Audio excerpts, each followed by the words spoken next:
Alright, so I've talked about Simpsons characters, episodes, and seasons on this channel, but the comics? Never read them before. I saw them around when I was growing up, but never ever bought any. I don't know why, they looked super cool at the time. I just wasn't a comics kid growing up. So you know what? Let's fulfill the adulthood cliche and throw some disposable income at a missing part of childhood. Today we're going to dive into the Simpsons' mysterious extended universe. This is an introduction to the wild and wacky world of Simpsons Comics.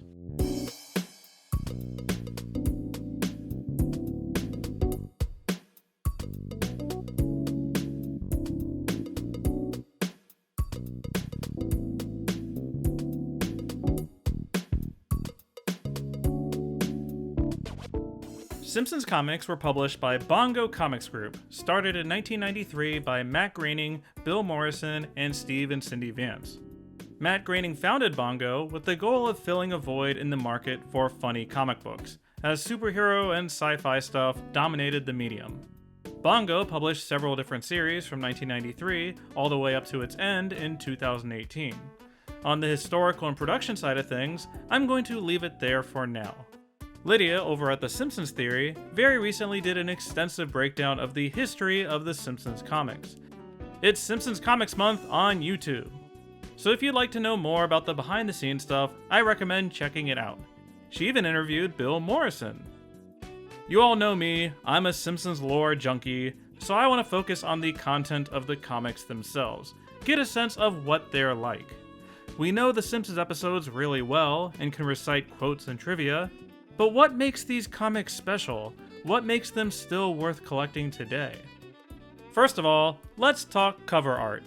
It's the first thing you see after all, and the Simpsons comics have some really fun examples. Like most people, I didn't have the budget to buy every single Simpsons comic I came across in the wild, so I'd be flipping through a box, picking stuff that had a cool or interesting cover. Maybe it had an intriguing plot concept. Like, who is this second Bartman? Why is Selma Bouvier Radioactive Woman? Well, this is a version of a poo I never expected. Why does Bart's friend have his own comic? I guess they'll give one to anybody. I noticed some of the earlier issues have a more straightforward layout, where it's easy to guess the kind of story inside. Later, they would get a bit more abstract and conceptual. Did they really do an entire comic with Homer's face like this? The answer is no, but it's still full of amusing Dr. Nick shenanigans. As for the content of the comics themselves, well, let's bounce around to a bunch of issues from different eras to give you a sense of what they're like. Now, in my opinion, these are way more fun when you can hear the characters' voices in your head while reading the lines. But I am no voice actor, I can barely manage to do these voiceovers. So I enlisted the help of Jayden Libran, a talented actor who has done voices on Duncanville, Hell of a Boss, Beavis and Butthead, as well as crowd work on The Simpsons itself. You may know Jayden from his excellent compilations of Simpsons and Futurama voices, which I definitely recommend checking out. He's gonna pop in periodically for some dramatic readings. Of course, why not start with Simpsons Comics number 1? Now mine is actually a reprint, as you get a free copy with the Simpsons Futurama Crossover Crisis book. This is really cool, by the way, but that's for a different video. Anyway, let's see what issue number 1 has in store. Oh, it's Homer's crotch. What an intro. This story is similar to King Size Homer from Season 7, except with more of a sci-fi twist. We get some Burn Smithers stuff, in which he can't open this paperclip box, so they go down to their secret lab to make Mr. Burns feel more youthful. Dr. Oberman, how goes the research? Construction is complete, sir. Behold, the Rejuvenator Ray. It simulates hormone production, increasing the growth of new cells. This should actually reverse the aging process. All that remains is human testing. Testing? Nonsense! What am I, the Food and Drug Administration? Begin my treatment at once. Remember Project Q, sir? Very well. Proceed with the testing. First, we must find a suitable subject. Oh, that's easy. We'll just use one of my loyal employees. During the last contract negotiations, the union gave me the right to perform biological experiments on them in exchange for an extra 5-minute coffee break. Let's see who we have loafing around the employee lounge. Oh, which one would be the one donut that satisfies my cravings for the rest of the day? Not that one. Maybe this one with the pink sprinkles. Nope. No. Not that one either. I've seen enough. Prepare the ray. Afterward, they shoot Homer with this ray, which ends up causing Homer to grow giant in size, wandering around Springfield in his tighty-whities. We get both Troy McClure and Lionel Hutz appearances here, even name-dropping Gladys the Groovy Mule. We bounce around to characters like Mrs. Krabappel, Kent Brockman, Chief Wiggum, and Mayor Quimby. Eventually, they shoot Homer in the butt, and he is cured. As you can see, these Simpsons comics tend to be more surreal and wacky than what the regular series would go for. This would normally be more of a Treehouse of Horror concept. Here's where the letter to the editor stuff would be if this weren't a reprint. And then... wait a minute, what's this? So one of the interesting things about the early days is that they did this double issue format, where there's a sort of B-side on the back. You flip it over and can enjoy this little story of Homer the obsessive comic collector locking himself in his vault. As a whole, I think this is a fun and creative concept, how we have this back cover art to enjoy. Comparatively, later issues would just have ads and promos and stuff. It can be disorienting sometimes, flipping to the next page and suddenly everything's upside down. It's an odd quirk of the early days. There are a ton of offbeat little B-side stories contained here. Otto finally gets to be Busman, and then Chief Wiggum, Krusty, and Apu get spotlights. Ooh, Edna Krabappel. Oh look, it's Lil Homie, Gastrical Dude.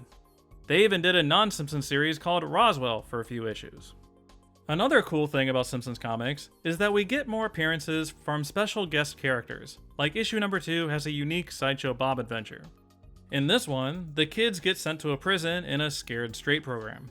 For some reason, they don't give Milhouse clothes that fit. Then Bart escapes and accidentally ends up in a chain gang with Sideshow Bob, because the guards don't realize he's a kid for some reason. There's a cool recreation of the Cool Hand Luke parody from Black Widower right here. Sideshow Bob ends up dragging Bart through a prison escape plan, while Bart tries to escape from Bob. The ending is kinda whatever, but we still get some classic Sideshow Bob slapstick throughout. And the dud gets left in jail. The B-side of this issue, by the way, is one of the most horrifying concepts ever put to paper. Marge finds out Homer is cheating, and she goes to confront them.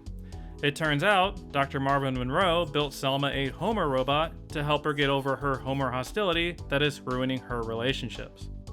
So yeah, like I said, the comics are often pretty darn strange.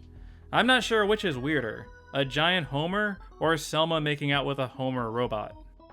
Although if you want weird, let me introduce issue number 94, which happens to be one of my favorite covers as well. The Springfield economy is doing terrible, so the merchants get together for a meeting, including the very tall man, John, and Senior Ding Dong, and they pass a new law making all businesses open 24 hours. With all the activity and bright lights, people in Springfield stop sleeping, which causes everyone to basically lose their minds. Bart hallucinates a video game, Willie hallucinates sheep, Smithers hallucinates Burns, then becomes Burns, Kang and Kodos shows up, and Lisa eats a book. Meanwhile... we now join Mick Wickham, already in process. He's opened fire, Chief! You got that right, funky soul brother. What? It's easier to just go along with it. Listen, punk, I dig where you're coming from. You're heading for a disco inferno, and you need to take a chance on me if you want to be staying alive. Dude! Ah! That's what you cops always say! Hark! A crime in progress. Luckily, I was patrolling this nearby rooftop. This looks like a job for the best superhero ever! A nude fat guy fell on top of the perp, Chief. I guess that's what you call a streak of good luck. Why is he frozen like that? I think the credits are rolling. There are several Simpsons comics that feel like an alternative spin on actual Simpsons episodes. Issue number 20 is a Prince and the Pauper type story, similar to season 20's Double Double Boing Trouble, except in this case, Bart is switching places with teen heartthrob Biff Westwood. Wait a minute, is that Steven Tyler? Issue number 21 shares elements with season 33's Boys in the Highlands, in which Bart and Martin get dropped off for a wilderness adventure. Martin gets the most adorably dorky outfit ever. They end up torturing Sideshow Mel a lot, and then, for some reason, Bart gets super ripped. Groundskeeper Willie is an amazing trainer. Issue number 226 has a story about Lisa becoming a clown, and was released after Season 20's All About Lisa. This time, instead of being an amazing entertainer, she and Mel are boring everyone to sleep with educational content, kinda like what Sideshow Bob wanted to do back in the day. Also, hey, there's Sideshow Bob himself. Issue number 89 explores what it's like with Nelson Muntz living in the Simpson household. But this isn't like Season 16, Sleeping with the Enemy, where he gets under Bart's skin. This is a Nelson and Homer romp, more akin to Season 31's Better Off Ned. Homer actually adopts Nelson because, for some reason, he thinks it'll help Lisa with her middle child syndrome. That's right, this was previously a Lisa story. It's so bizarre how Nelson suddenly hijacks Lisa's storyline about how her family treats her. Do it, Lisa! Do it, Lisa! Do it, Lisa! Do it, Lisa! Anyway, Homer ends up having a weird rivalry with his adopted son, as Nelson is actually handy and declares himself man of the house. And then all the kids at school get fat because Nelson stops taking their lunch money. In the end, Lisa gets $20. Hooray! If you don't want to buy individual issues, how about picking up some of the compilations? This is a solid idea for folks who don't want to have random issues all over the place. Here are some of the books that I found. I could usually get them for about $4 to $7 used. On the back, it'll show you the issues included in the compilation. These seem to vary from book to book. Like Simpsons Big Bonanza contains Simpsons Comics number 28, number 29, number 30, and number 31. Whereas other releases can contain 6 or even 7 issues. In this one, you get stories about Krusty starting his own country, Homer becoming a professional wrestler, Smithers clones taking over the power plant, and Homer thinking he is Radioactive Man. If you just want to read the comics, they're a nice bang for your buck. They also have a series of Colossal Compendium books. I have volumes number 3 and number 4. These are really neat, having this compilation in this nicer bound book. The paper quality is noticeably better. The downside is that these pick and choose individual stories from random issues. Like, you'll get one of the Lil Homer adventures, but if you want to see the others, you gotta track down the actual comic. Unlike in the other books, which separate and label the different issues, these jump around from page to page. These are nice if you want a casual cross-section sampling and don't necessarily want to see everything. The other downside is that you get the stories only and they omit all the extra stuff, like Matt Groening's editorials, as well as the letters section with all the fan art. Plus this old Subway ad. Now, why would you want to read Simpsons Comics without learning about these collectible Garfield buckets? The cool thing about these is all the unique artwork contained in them. You all know how much Street Fighter music I use for these videos, so obviously this one is going to be my favorite. Look at Nelson as Blanca and Jimbo as Dalsum and... Oh no, Ralph, I don't think you understood the assignment. On the inside, they got Milhouse doing Guile's Flash Kick and Martin doing E. Honda's 100-hand slap. Very cool. One of the interesting things about reading these Simpsons comics from different eras is that you can see the production quality of the books change over time. I think in general, people have more nostalgia for the older issues. They were being produced right smack in the classic years of The Simpsons. But the paper quality does feel noticeably cheaper in these early years, the coloring on the page a bit duller. I think they did a great job shaking things up with the layouts and the dramatic color styles. These older issues still have their charm. Then when you get to the middle era, the inking is more strongly defined, the coloring more vibrant. And then when you get to the latest issues in the 2010s, they're printed on this glossier material, where the art really pops off the page. They feel a bit more stylized, how we get these more variable line thicknesses. I'm sure well-read comic fans could describe what's specifically going on with the art style. There's something about the inking in particular that I'm a big fan of. I have no idea if this is a super hot take or anything, but I kinda enjoy the later issues more, just because of how much more vibrant the art is. I wish these earlier issues could have had some of these advantages. The problem with collecting and reading these haphazardly is that you stumble upon a comics-only storyline you had no idea about. Like, here's issue number 236. We've gotta read this one, because Homer plus Pandas is always a good time. One night at the nuclear plant.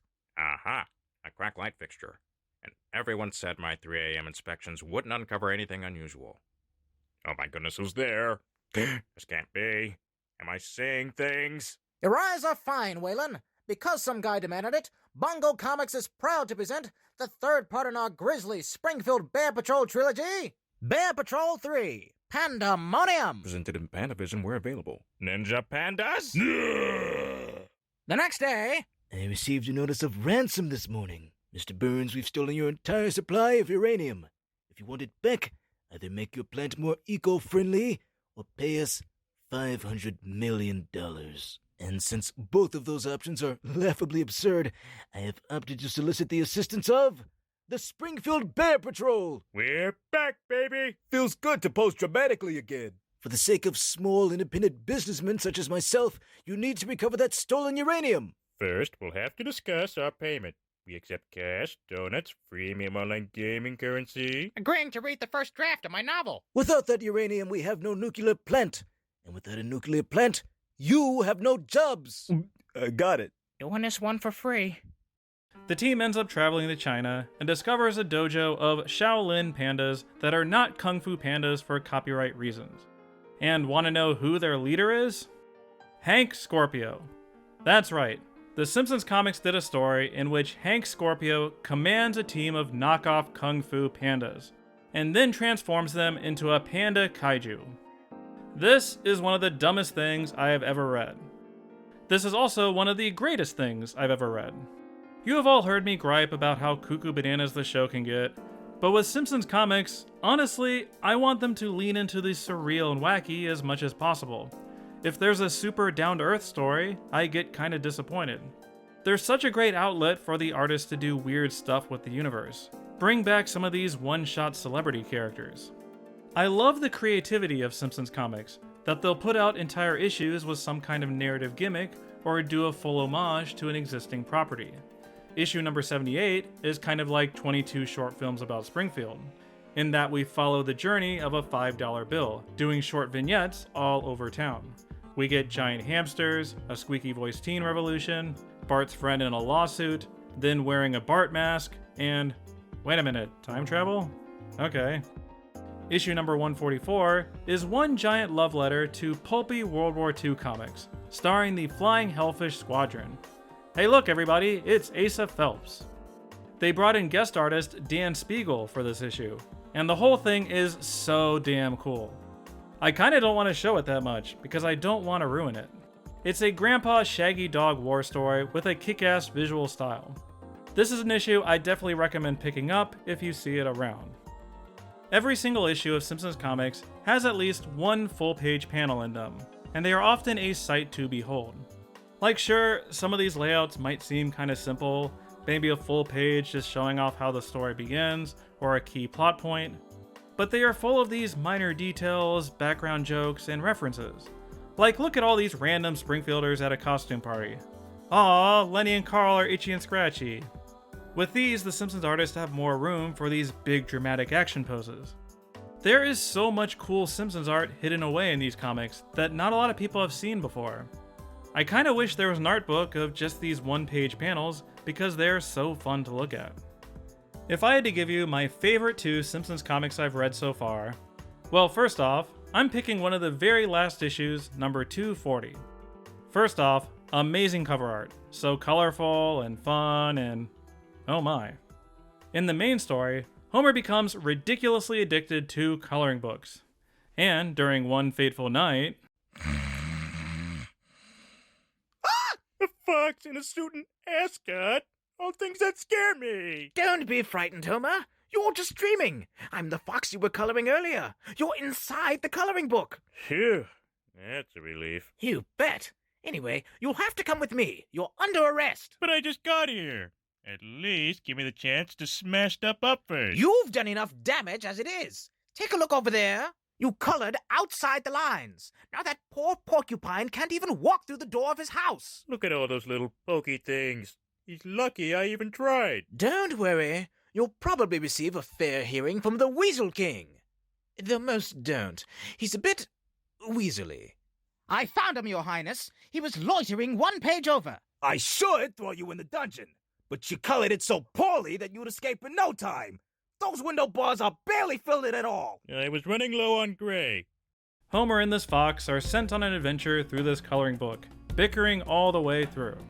Now you could say that Bongo got away with not having to color a lot of these panels, but it's captivating seeing the two different color styles intersect.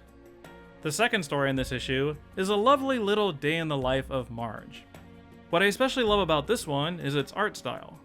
Bongo had a lot of different artists for these individual stories, and they would often provide their own spin on these Simpsons models. This one, for example, was penciled and inked by Mike Cazalet. Look at the sharp way he draws their overbites. He has this more angular style that we don't ever see on the show. I absolutely love the way he draws Homer.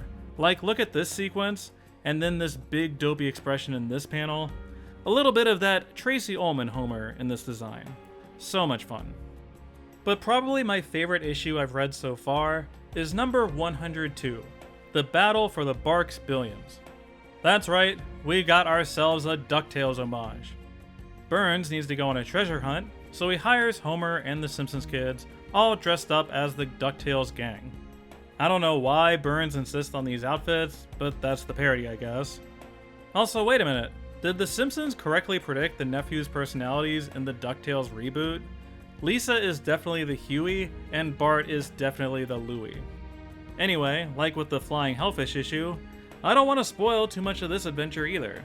This thing is jam-packed with references to Carl Barks and general DuckTales lore, and they hit up several classic action-adventure set pieces. Plus, it's Burns hanging out with the Simpsons for a whole issue. That's always going to be a fun time. Honestly, this could be a 2-hour-long video if we wanted, just going through all the random oddities found in the Simpsons comics.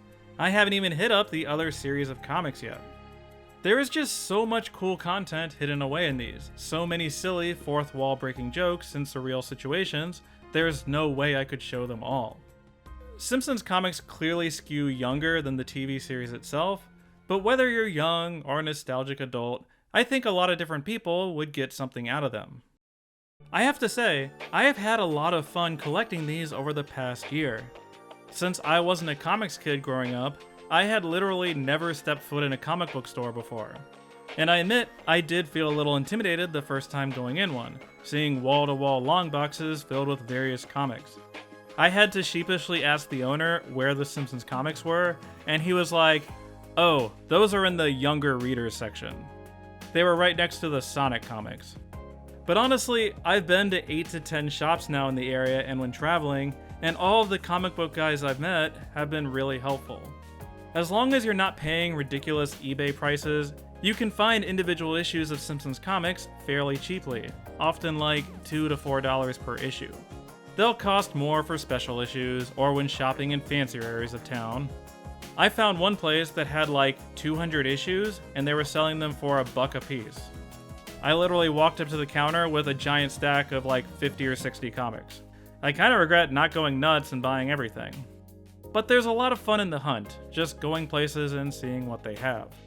I feel like Simpsons Comics hits that nice sweet spot of not being prohibitively expensive to get into, while not having thousands of issues and multiverses that can be overwhelming.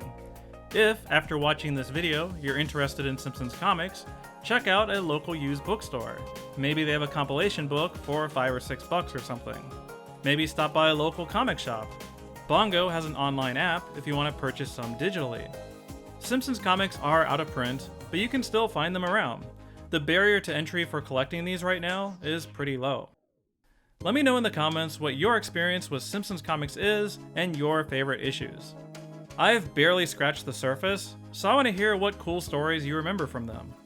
Also, let me know how you'd like me to cover comic stuff in the future. I kinda bounced around and hit up random comics, did some plot summaries, so I'd be interested in hearing what people want to know about them. I'd love to make this a regular series for this channel. Now that we've gone over the introduction to Simpsons comics, next time let's get into the other series. Bart Simpson, Bartman, Radioactive Man, their one-off specials, and of course, Treehouse of Horror. Now I just need to track down more of these. As always, thanks for watching.